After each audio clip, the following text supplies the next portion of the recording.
What is up, everyone? Welcome back to another video today, and in this video we are at Omaha Eppley Airfield for the 15th airport update for the month of August 2025. Yes, there are more diversions in this update. I don't understand why Mother Nature just continues to unravel chaos on air travel and just completely disrupt everything, but nevertheless, diversions are present in this update, so we will cover them as we go, but we do have a special livery that's also a part of that wave. Starting off at Alpha 1, we have this Frontier A321neo on the Denver service today. It's flight 1874. This arrived in at 7:01 p.m., 6 minutes behind schedule. Super happy to have expanded my Frontier fleet a bit by adding Georgia the Painted Bunting and Cubby the Bear. Both tails I did fly on the airliner's expedition, so super happy to have both those models, and we'll certainly be eager to add more Frontier tails as I continue to get more flights in with them and get lucky enough to fly on tails that are in model form, like in this case Ozzy the Orca, which I was hoping to get a 321neo on the Sioux Falls to Denver service, but they downgauged it to a 320neo. Jet bridge just detached from this aircraft at Alpha 2, the Delta CRJ 900, which had originated from Minneapolis. I'll be doing a little turnaround service here, but on the arrival flight, this arrived in at 4:36 p.m., 12 minutes early. Then a Delta 717 below that, as we continue the Delta lineup. And this is on the Atlanta service, arriving in as flight 2707, and this arrived in at 8:50 p.m., 25 minutes early. And then here's the first of several diversions in this update, a Delta 757 charter. These non-winglet 75s are typically used on all like the charter and VIP services that they have. I don't know who was on this particularly, because this came in from Seattle as flight 8838, intended for Minneapolis. So I don't know. I checked what the Seattle Mariners are doing, and they're going to play the New York Mets. At least this past weekend, they have a series with the Mets coming up. But yeah, very fascinating to have a 7.5 diversion, a charter no less, in this case. Moving down, we have a Delta Connection number 175. This arrived in from Salt Lake City as flight 3896, a SkyWest service. Always nice to feature this service. And this arrived in at 4:56 p.m., 8 minutes early. And that's the Delta section. Really nice lineup there with 4 aircraft and then the Frontier there at the top. I also forgot to mention we do have some gate changes as well. Some operational stuff moving about as the construction continues, so airlines are still kind of shifting around a little bit. Moving down to the American section at Alpha 7, we have this A320 with the CFM engines arriving in from Charlotte as flight 2101 at 12:56 p.m., 11 minutes early, and this is a matching registration, 117 Uniform Whiskey. Super nice to have that model. And then some more mainline aircraft, one of them being a diversion. We'll do this regularly scheduled A319 with Sharklets from DFW, arriving in as flight 2270. This arrived in significantly delayed, scheduled arrival of 6:47, but it didn't get in until 9:04 in the evening. Not ideal there. And then this diversion, right next to that, a 737 MAX 8, which originated from Santa Ana, Orange County, John Wayne Airport in California as flight 2285, intended for Chicago. Yeah, that Santa Ana airport, it's one of several airports. I kind of want to model it, but obviously there is already a series out there that exists. I don't want to exactly copy series that are already out there, so that's why I do the airports that I do here. But maybe I'll do it as a random model airport one day. We'll see what happens. And then next to that, at Alpha 10, which would typically be the Alaska and/or Frontier Gate, depending on the circumstances. I haven't had Alaska in these Omaha airport updates for a couple months because they keep sending those darn MAX 9s, and I'm still without a standard livery, so I need to find one desperately. Either get that Gemini release from, I think it was 2019, or hope and pray that they do a re-release, or maybe NG is willing to do one. We'll see, but I don't think anybody has it up on the wish list system, so certainly have to just keep assessing that as we move forward here.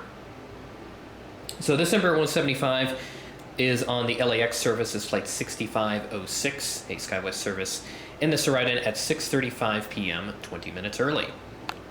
So that's all the aircraft at the A gates, looking strong with the lineup. Always love to have the Frontier there at the top, and then just kind of wrap it around to the Delta and American sections. Now we'll check out the B gates, where we've got more diversions and a gate change. Well, Southwest is parking on this side of the B gates, and also Allegiant, who've moved over from B-15. Now they're parking at B-11, it looks like. I don't know why they moved out of B-15 to over here where there's more construction going on. But this MAX 8 is on the Orlando-Sanford service, arriving in as flight 1258 at 9:01 a.m., about 24 minutes early. And then the first of two of these diversions here, this MAX 8 for Southwest, which originated from Denver, heading to Chicago O'Hare, since Southwest has a good batch of services out of the larger Chicago airport now. So that decided to stop by. And then this United MAX 9, a regularly scheduled service, coming in from Denver as flight 1691, and this arrived in at 8:58 p.m., about 36 minutes late. And swinging around to the next gate, the A320, and this aircraft is from Houston, the George Bush Intercontinental Service, and this arrived at 9:59 p.m., 16 minutes early. Swinging around to the primary Southwest section at Omaha, we have a 737-800 for Southwest coming in from St. Louis, and there's some major news coming out of that area. This arrived in as flight 173 on time at 10:55 p.m. So just recently, Southwest has announced cuts to several routes out of their St. Louis base. This does not affect Omaha, however, this does affect airports like Little Rock, Tulsa, Charlotte, Des Moines, which I did not mention in Friday's update since I didn't receive the news by the time I'd filmed that update.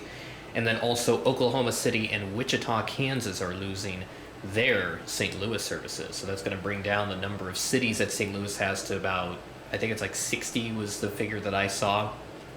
So yeah, it sounds like Southwest is going to start pulling out of St. Louis, but we'll see if they make any more cuts. But it's certainly not ideal to hear about what they're doing with regards to their St. Louis presence. But I think they're shifting everything over to Nashville, because I know with Tulsa they added a second frequency as they have now cut that St. Louis service. So Tulsa to Nashville now a double daily service, which is pretty interesting.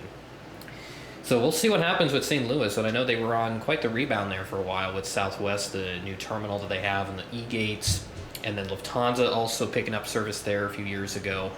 So we'll see if that affects anything else at the airport, but not exactly the greatest news to hear out of there. And we'll see if Omaha ends up getting cut later as well. That'll be certainly a development to follow as we move forward. And then the last of the regularly scheduled flights in this update, the Southwest 737-700 in from Washington Reagan. It's flight 1725, another flight that has a major delay, about an hour and a half. This arrived in at 7:59 p.m. 6:25 was its scheduled arrival time, so not looking good there. And then, yes, there is another Southwest MAX 8 in this update. How did I do it? Well, I think you already know how I did it. But this second MAX 8 was a flight originating from Long Beach, heading to Chicago Midway. And then the last aircraft, a good way to round this update off, is this diversion with a special livery, Southwest Maryland 1, flying to Chicago Midway from Ontario as flight 654, ended up diverting here due to severe weather in the Chicago area. So yeah, the diversions just keep on coming. And then that MSP one that I featured with the Delta, that was actually just from the morning that I'm recording this update on the Saturday before this video is scheduled. And FSD and Des Moines also got a diversion each. We got a 717, and Des Moines, I think it was a 739 that they got. So yeah, not exactly ideal for the travelers, but certainly makes the airport updates more interesting. I think I'll go ahead and cut the route roundup out of this, since it does take me a while to go through everything. But the major news, as you heard there, with St. Louis losing out on several services as Southwest makes some cuts and is also making adjustments across their network. I did see Southwest, they're starting service to Knoxville, Tennessee next March, which is going to be very exciting. 4 destinations out of there, so that'll be super fun.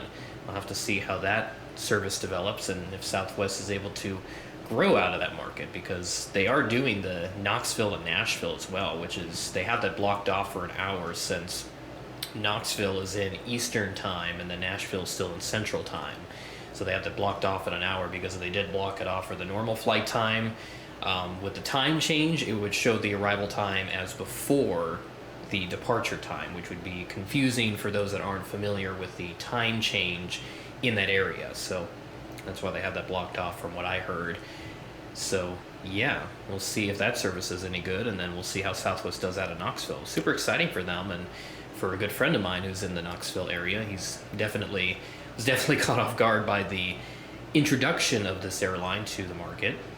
So we'll see how they perform out of there.